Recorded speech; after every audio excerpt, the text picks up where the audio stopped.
or how you could be better, or I thought, well, let me just speak from the heart, speak from my gut, and really not have anything prepared, but just tell you what's worked for me. And maybe some of the stuff that's worked for me might work for you now, currently, presently, as you guys have your goals and ambitions, but then further on down the line, as you guys continue to live your life. This idea and this notion that you could be anything you want, you can accomplish anything you want, right? We hear that. You've heard that from the time you were little boys. You hear that now. You're already incredibly accomplished. You guys know that. The thing that has worked for me is to remember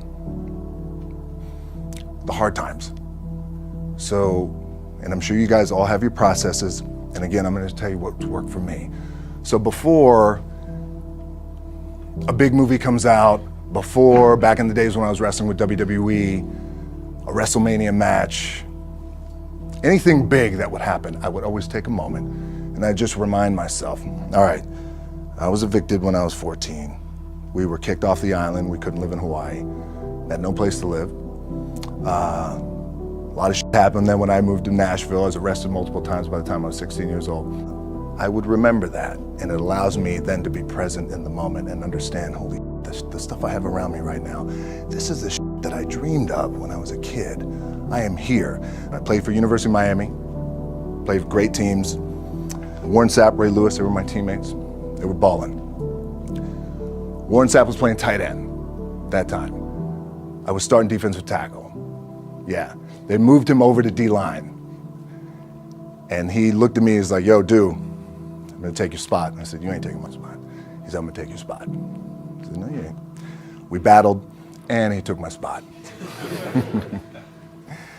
Now you can imagine how that with me, because there goes my opportunity.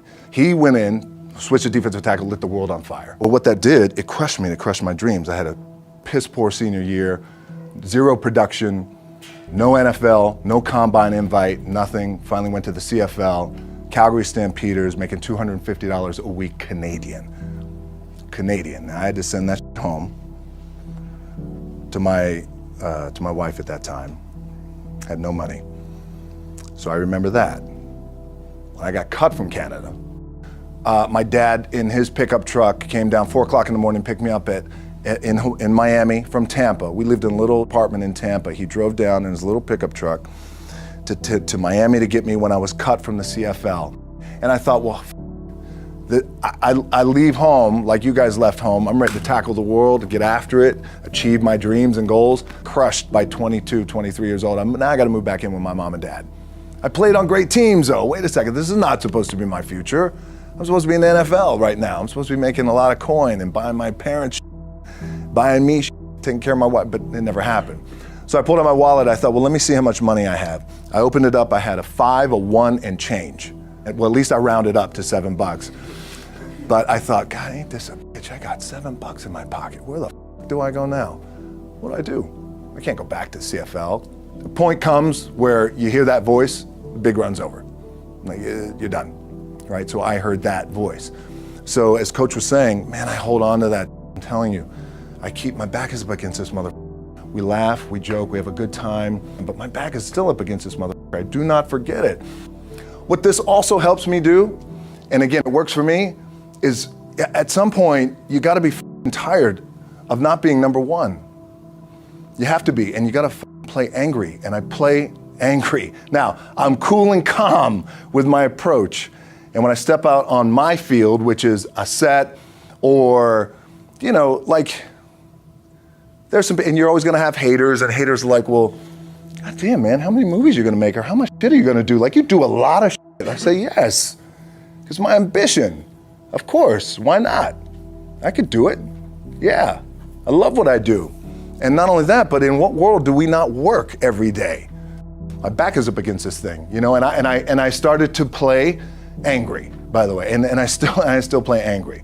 My last match, Brock Lesnar, transitioned, and I realized if I had to be great at something, I wanted to be great in this world of Hollywood and movie making and producing and entertainment, I had to commit, and like you guys have to commit. Obviously, you commit to something, commit to the goal. So I quietly retired. 2 years later, I thought, what did I do with my career? Because my movies were not doing well. I was written off. It was around 2006, 2007. I was like, I pulled a Jim Brown. I left when I was on top, like number one in the wrestling business, and I left. It was a ballsy, gutsy, some call it stupid move, but I had to commit and I had to follow what was in my gut. This is Audible.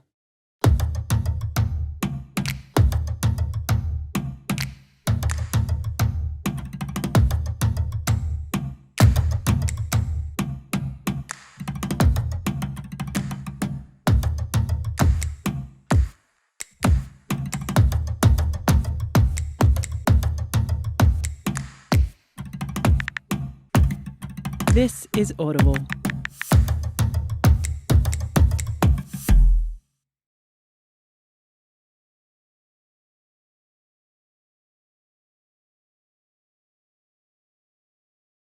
Hey guys, do you play Rise of Kingdoms? Let me join you. Oh, you play too? What civilization are you? I'm a Rome. My power's at 1 million. I've got the best infantry in the game. Don't make me laugh. I play as England and my power is at 2 million. Your Roman infantry won't be able to move a single inch with my long bowmen on the field. Oh man, aren't you guys cute? My friend's civilization is at 3 million power. Wow, good for you guys. I'm at 5 million.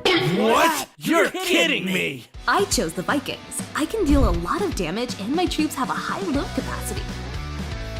While you guys were probably wasting time farming, I just sent my armies out to plunder others. That way, I am always one step ahead of you. Come and conquer.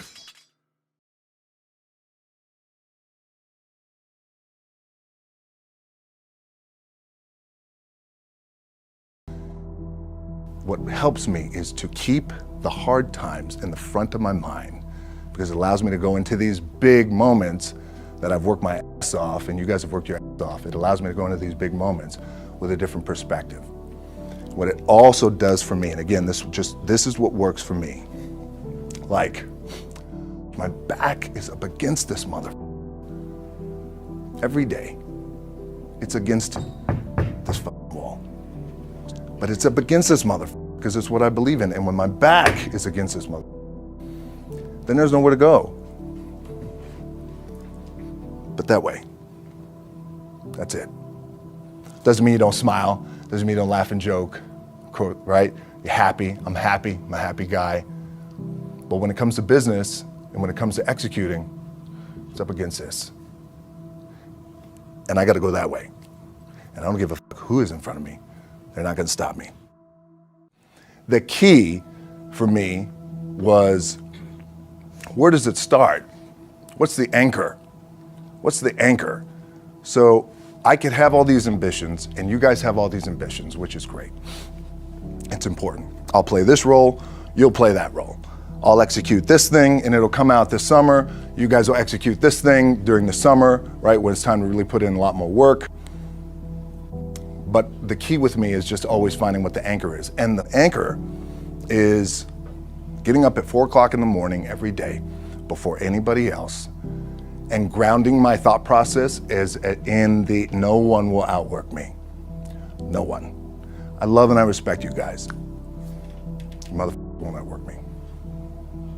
All starts with this. 2 hands, putting it to work. As you guys know, there's nothing you can't accomplish. You're gonna go on, you're gonna become world champions. The key for me, what I think one of the keys is, remember where you came from, keep that shit in the front of your mind, and when shit goes bad and it goes sideways, a lot of shit does, you're getting booed out of the building, or you're coming through this injury, or people are writing you off, oh, you guys ain't make it, any of that, you gotta keep it in here. And it really has to, it should drive you. It should. It works for me. It should drive you. You got all the talent in the world. It's all here. Really, the 2 things I want to say are, you got to be the hardest workers in the room. And don't f the opportunity up.